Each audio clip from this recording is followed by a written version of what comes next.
তরঙ্গে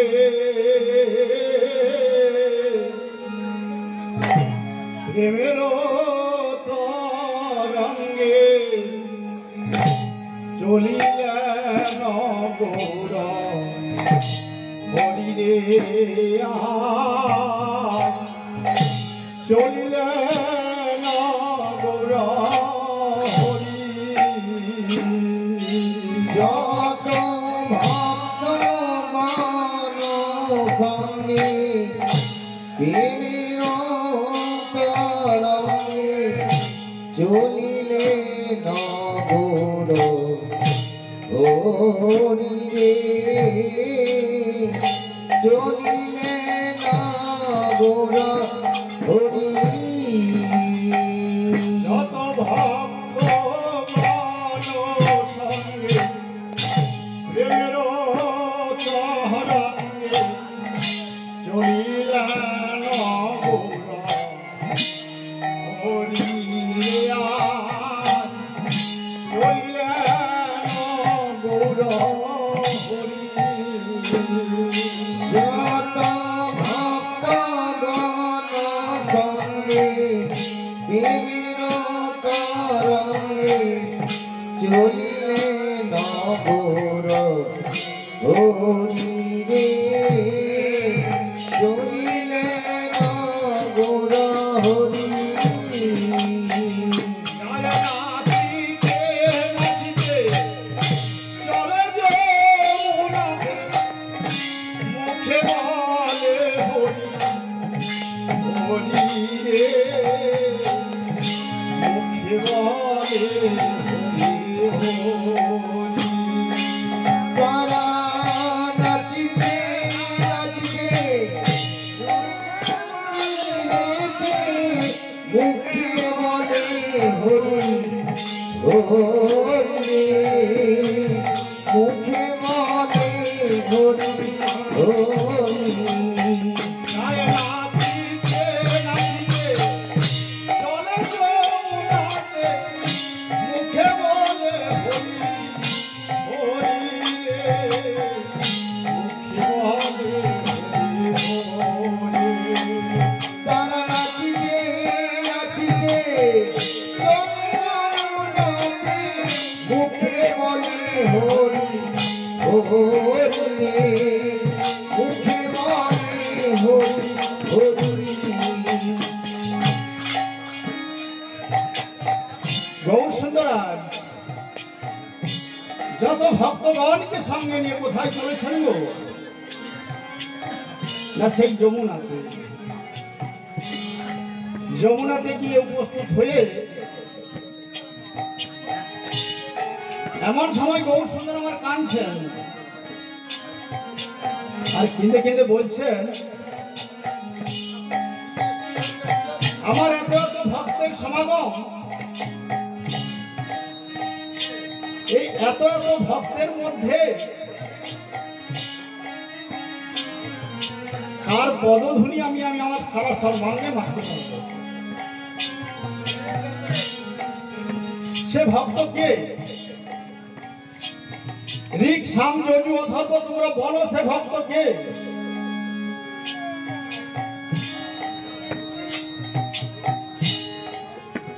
ঋক সাম যজু অথর্ব বললেন প্রভু প্রভু ওই ভগবান সাক্ষাৎ আমরা বলতে পারবো না তাহলে এখানে কে বললেন গো ভক্তগণ এখানে এগিয়ে এলেন কে জানেন মা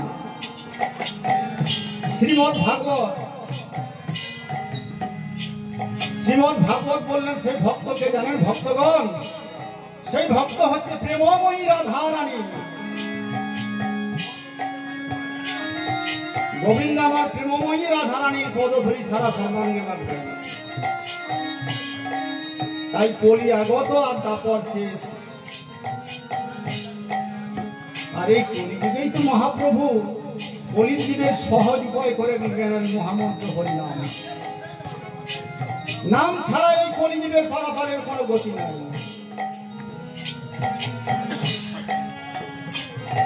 সমবেত শুধু কৃষ্ণ অনুরাগী, গৌর অনুরাগী, মাতৃমণ্ডলী পিতৃমণ্ডলী আহত অনাহত এই গ্রামবাসী, যারা আমার এই রাধা গোবিন্দের আতুল চরণ আশ্রয় করেছেন, যারা আমার রাধা গোবিন্দের আতুল চরণ আশ্রয় করেছেন, তাদের চরণে রইল আমার কোটি কোটি ধন্যবাদ। তারপরে জানাবো মাগো, এখানে যত সাধু গুরু ব্রাহ্মণ বসে আছেন তাদের চরণ রইল আমার কোটি কোটি ধন্যবাদ। তারপরে জানাবো মাগো আমার পিতা মাতার চরণ,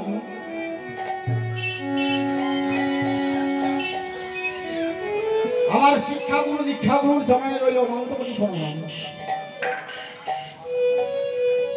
কারণ বাবা আমি সামান্য কলিশত জীব, আর কলিশত জীব হয়ে যার ভজন নাম, যার সাধন নাম যে কৃষ্ণ প্রেম মাধুর্যহীন,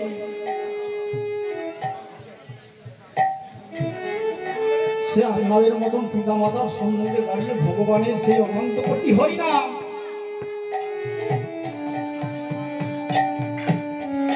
অনন্ত কোটি কৃষ্ণ নাম বর্ণনা করবে। কারণ বাবা শাস্ত্রে কলম দিয়েছেন অনন্ত কৃষ্ণের অনন্ত মহিমা, ব্রহ্মা আদি নীতি নারী উষ্ণ। লক্ষ্য করুন না, যিনি জগৎ সৃষ্টি করেছেন, যার একটি বদন নয়, যে চারিটি বদনে হরিনাম সংকীর্তন করেন, তিনি বাবা পারে না এই চারিটি বদনে হরিনাম সংকীর্তন করে সমাপ্ত করতে। তাহলে আপনারাই বলবেন, সামান্য বিন্দু মাত্র ছেলে, আপনাদেরই তো সন্তান, কেমন করে আপনাদের সামনে সে ভগবানের লীলা বর্ণনা করবে? তারপরে বাবা আমি তো গ্রামেরই ছেলে, আমাকে এখানে কীর্তন করার কোনো সুযোগ দেওয়ার কোনো কথা থাকে না।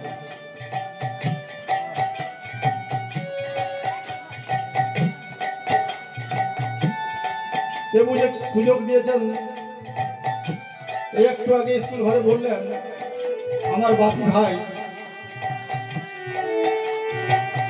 আমার বাপির জন্য আমার এখানে কীর্তন করা।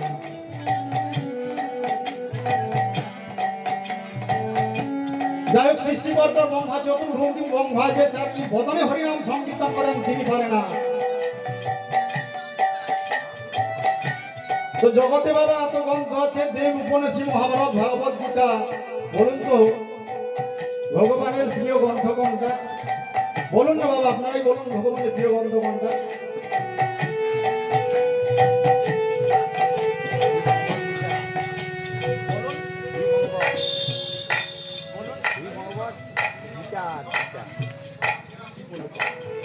সব থেকে বড় গ্রন্থ হচ্ছে ভাগবত গ্রন্থ।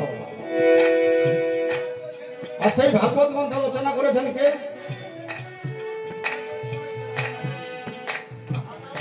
ওমা রচনা করেছে কে সেই ভাগবত গ্রন্থ?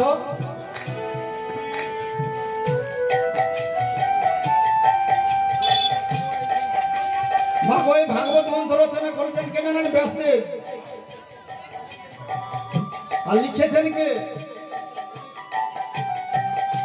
ভাগবত লিখেছে কে?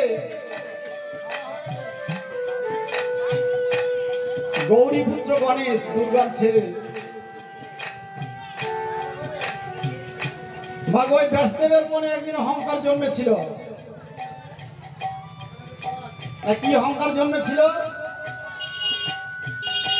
না ভগবান কৃষ্ণচন্দ্র যত লীলা করেছেন ব্যাসদেব নাকি না ও শাস্ত্রী কর্ণে সমাপ্ত করে দিতেন। এই কথা ভেবে কোথায় চলেছেন? না অযোধ্যায় সরজ নদীতে স্নান করতে।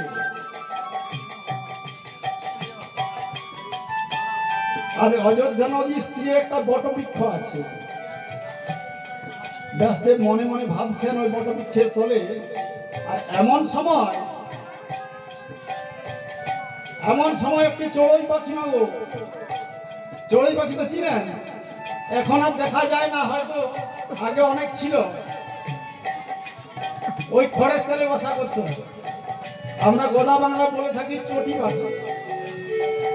ওই চড়াই পাখিটা কি করছে, মাগো একবার ওই সরোজ নদীর জলে ঝাঁপ দিচ্ছে, আর একবার বড় গাছে ডালে এসে বলছে।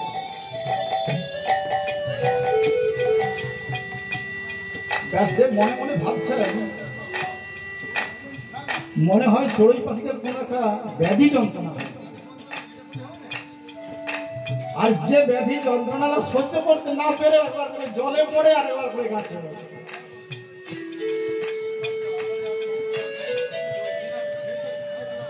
মাগো ব্যাসদেব ধীরে ধীরে গেল চড়ুই পাখিটার কাছে। চড়ুই পাখিটার গিয়ে কাছে গিয়ে বলছেন, চড়ুই বলতো তো সারা শরীরে কি জ্বালা যন্ত্রণা বেদি হয়েছে, তুই একবার করে জলে পড়িস আর একবার বড় গাছের ডালে বসিস। পাখিটা বললেন, ব্যাসদেব আমার শরীরে জ্বালা যন্ত্রণা বেদি কিছু হয় না গো,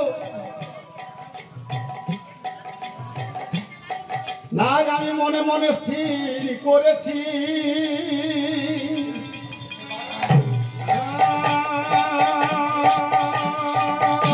এই যে তুমি দেখছো বিশাল সরোজ নদীর জল,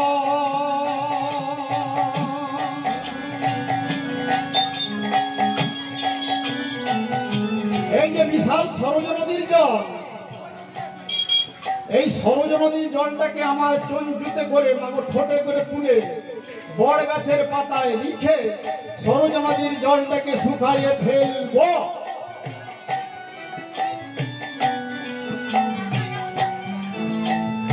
ব্যাসদেব বললেন, চড়ুই বিধাতা তোকে বড় পাখি করবো না, সামান্য একটা চড়ুই পাখি হয়ে তুই বলিস কিনা ওই সরোজ নদীর জলটা তুলে বড় গাছের পাতায় লিখে সরোজ নদীকে শুকনো করে দিবি।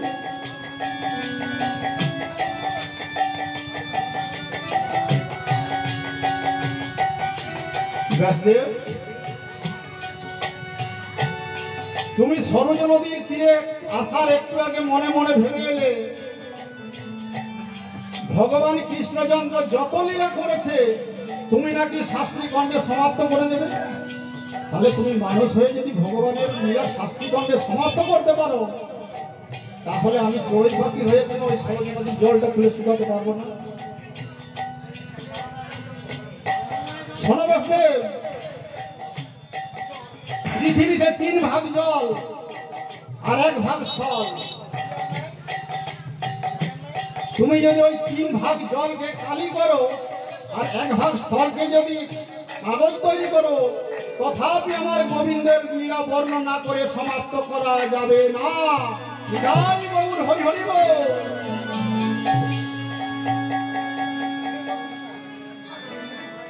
তাহলে বলুন তোমা, আমি বললাম আর আপনারা শুনলেন, তাই তো? তাহলে ওই চড়ুই পাখিটা কে ছিল গো মা? ব্যাসদেবের মতন ব্যক্তিকে শিক্ষা দিল, তাহলে ওই চড়ুই পাখিটা কে ছিল?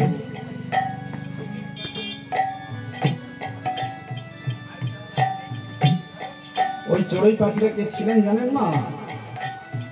ওই চড়ুই পাখিটা ছিল দেবর্ষি নারদ।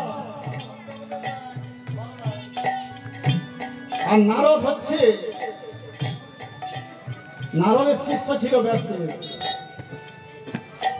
শিষ্যকে রক্ষা করার দায়িত্ব হচ্ছে গুরুদেবের। তাই সেদিন ওই চড়ুই পাখির রূপটা ধারণ করে ব্যাসদেবকে শিক্ষা দিল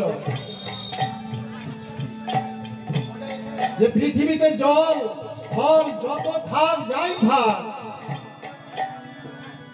ভগবানের লীলা বর্ণনা করে কোনোদিন সমাপ্ত করা যাবে না। তাহলে মা আপনারাই বলুন, আমি আপনাদের কাছে কি বর্ণনা করব? সামান্য ছেলে মানুষ, ভোর হয়ে থাকবে আপনাদেরই সন্তান দেন, আমাকে ক্ষমা করবেন। নিতাই গৌর হরি হরি বল।